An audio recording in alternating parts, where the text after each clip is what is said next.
নমস্কার দর্শক বন্ধুরা, আপনাদের সকলকে স্বাগত জানাচ্ছি রেফ স্পোর্টস বাংলার এক নতুন উপস্থাপনাতে। আমি সোমনাথ এবং আজকে ইস্ট বেঙ্গল তারা নামতে চলেছে মুম্বাই সিটি এফসির বিরুদ্ধে তাদের এই আইএসএল এর দশম ম্যাচের জন্য, এবং এই ম্যাচটা ইস্ট বেঙ্গলের জন্য বলতে পারেন এই সিজনের সব থেকে ইম্পর্টেন্ট ম্যাচ। আজকের ম্যাচটা জিততে পারলে শুধু এমনই না যে মুম্বাই সিটি এফসি তাদের এই আইএসএল এর টাইটেল রান শেষ হয়ে যাবে, এবং পাশাপাশি ইস্ট বেঙ্গল তারা কিন্তু আইএসএল টেবিলের একেবারে শীর্ষে চলে যাবে 21 পয়েন্ট, এবং গোল ডিফারেন্সে যেহেতু ইস্টবেঙ্গল অনেকটাই এগিয়ে আছে বাকি দলের থেকে, সেই কারণে কিন্তু আজকের ম্যাচটা জিততে পারলে সেই 21 পয়েন্ট ছবে ইস্টবেঙ্গল, এবং গোল ডিফারেন্সের নিরিখে কিন্তু শীর্ষে চলে যাওয়ার একটা হাতছানি আছে লাল হলুদ ব্রিগেডের কাছে। এবং তার যে পরের ম্যাচটা আছে ইস্টবেঙ্গলের, সেখানেও কিন্তু বেশ কিছু দিনের সময় আছে, তারপর পাঞ্জাব ম্যাচ তারা খেলতে নামবে।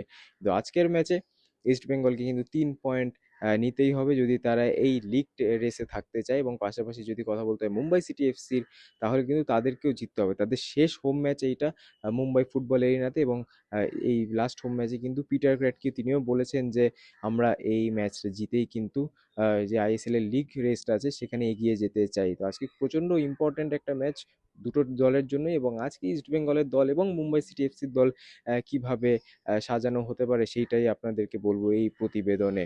কিন্তু পাশাপাশি আমরা যখন ইস্ট বেঙ্গলের কথা বলছি, তখন আপনারা নিশ্চয়ই জানেন যে মিগেল ফেরা তার যে সাসপেনশনটা সেটা অবশ্যই রিভোক হয়ে গেছে, এবং এই ম্যাচ ইস্ট বেঙ্গল ম্যাচ কিন্তু তিনি অবশ্যই খেলতে চলেছেন। স্টার্ট করবেন না দ্বিতীয়ার্ধে নামবেন সেটা নিয়ে অবশ্যই একটা দোনামোনা এখন আছেই, কিন্তু অবশ্যই এই ম্যাচে কিন্তু মিগেল ফেরেরা থাকছেন, এটা তো 100% শিওর। এবং যদি ইস্ট বেঙ্গলের লাইন আপটার কথা বলি, তাহলে সেখানে অবশ্যই গোলে প্রাফসুকান সিং গিল, 3 ডিফেন্সে ইস্ট বেঙ্গল নামতে চলেছে। আনোয়ার আলী ফিরতে চলেছে, গত ম্যাচে তাকে রেস্ট দেওয়া হয়েছিল, এই ম্যাচে কিন্তু তিনি সম্পূর্ণভাবে ফিট। তাই আনোয়ার আলী, কেভিন সিবি এবং জিকসন সিং কিন্তু সেই 3 ব্যাক পজিশনে খেলবেন, এবং দুটো উইং ব্যাক যারা এই সিজন অসাধারণ ফর্মে আছেন, PV Vishnu left wing back, Bipin Singh right wing back. এবং মিডফিল্ডের যদি কথা বলি, হয়তো ইস্টবেঙ্গল সেই 3 বিদেশি মিডফিল্ডে নামবে না আজকের ম্যাচে। অবশ্যই প্রত্যেকটা ম্যাচের আগে যে ম্যাচ সিচুয়েশন প্র্যাকটিস হয় এবং সেই প্র্যাকটিসেই কোচ সাজিয়ে নেন, এখন সেই ম্যাচ সিচুয়েশন প্র্যাকটিসটা 2-3 দিন ধরে চলে এবং একটা প্ল্যান থাকে। কিন্তু যেহেতু মিগেল ফেরার যে এই সাসপেনশন রিভোক হয়ে যাওয়ার খবরটা, সেটা আসে ম্যাচের 2 দিন আগে, এবং সেই কারণেই কিন্তু প্রপারলি মিগেল ফেরেরাকে সেই ম্যাচ সিচুয়েশন প্র্যাকটিসে রেখে কিন্তু দল সাজায়নি অস্কার বুজন, এবং সেই কারণে কিন্তু মিগেল ফেরেরা সম্ভবত মনে হয় যে দ্বিতীয়ার্ধে নামতে পারে, এবং সেই কারণে মিডফিল্ডে কিন্তু সাল ক্রেসপোর সঙ্গে মোহাম্মদ রাশিদ থাকবেন, এবং উপরে নাম্বার 10 রোলটাতে খেলবেন কিন্তু এডমন্ড লালরেন্ডিকা। এবং যদি সামনে দুটো স্ট্রাইকারের কথা বলি, সেখানে অবশ্যই আজকে শুরু করবেন অ্যান্টন সোয়েবার, এবং তার পাশে নন্দা কুমার শেখর। অনেকটাই উড়িষ্যা ম্যাচের মতো লাইন আপ আপনারা দেখতে পাবেন, শুধু আনোয়ার আলী এবং মোহাম্মদ রাশিদ তারা ফিরতে চলেছে মুম্বাই এই স্ট্রং টিমের বিরুদ্ধে।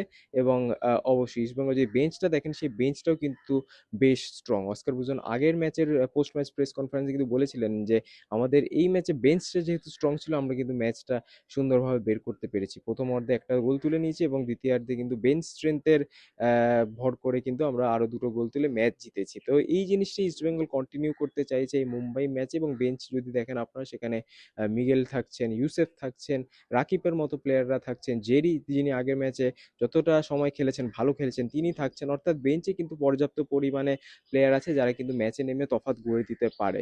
ইস্ট বেঙ্গলের লাইন আপটা এরকম আজকে হতে পারে মুম্বাই সিটির এফসির বিরুদ্ধে। আরেকবার যদি বলে দিই, গোলে প্রাপ্তিরকান সিং গিল, 3 ডিফেন্ডার আনোয়ার আলী, জিকসন সিং এবং কেভিন সিবিএ।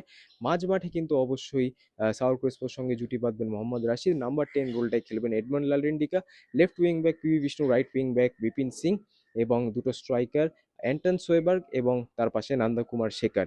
এবং পাশাপাশি যদি আমরা মুম্বাই লাইন আপেরও যদি কথা বলি, তাহলে অবশ্যই গোলে পূর্বাল আচেনপা থাকবেন, দুটো সেন্টার ব্যাক নুনো রেস এবং পাশে বিজয় ছেত্রী, লেফট ব্যাক আকাশ মিশ্রা, রাইট ব্যাক ভালপুইয়া। মুম্বাইয়ের এই ডিফেন্সটা কিন্তু বেশ কম্প্যাক্ট। এই সিজন কিন্তু মুম্বাই মাত্র 7টা গোল খেয়েছে 10টা ম্যাচেসে এই ডিফেন্স লাইনটা নিয়ে, অর্থাৎ ইস্টবেঙ্গলে কিন্তু একটু হলেও প্রবলেম হতে পারে গোল করার ক্ষেত্রে। প্রথম গোল কিন্তু তুলে নেওয়াটা খুবই জরুরি ইস্টবেঙ্গলের জন্য।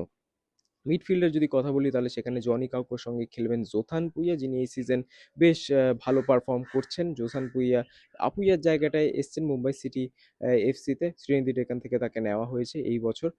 জনি কাউকোর পাশে অবশ্যই জোথান পুইয়া থাকবে। নাম্বার 10 পজিশনে কিন্তু খেলতে পারেন ব্র্যান্ডন ফার্নান্ডেজ বা জর্জ ওটিস, যদিও জর্জ ওটিসের যে ফিটনেস সেটা নিয়ে একটা ডাউট আছে ঠিকই, বাট হ্যাঁ, জর্জ ওটিসের কথা যদি যদি তিনি না খেলেন তাহলে অবশ্যই সেই নাম্বার 10 রোলে কিন্তু ব্র্যান্ডন ফার্নান্ডেজ খেলবেন। লেফট উইংয়ে কিন্তু খেলবেন নৌফল, যিনি এই সিজন ভালো ফর্মে আছেন। মোহনবাগানের বিরুদ্ধেও কিন্তু তার গোল আছে, এবং পাশাপাশি যদি রাইট উইংয়ের কথা বলি সেখানে খেলবে লালরিনজুয়ালা ছাংতে, এবং স্ট্রাইকারে কিন্তু আমরা আজকে দেখতে পারি হোরে পেরেরা ডিয়াসকে, তার কিন্তু প্রত্যাবর্তন হতে পারে এই মুম্বাই সিটি এফসি টিমে।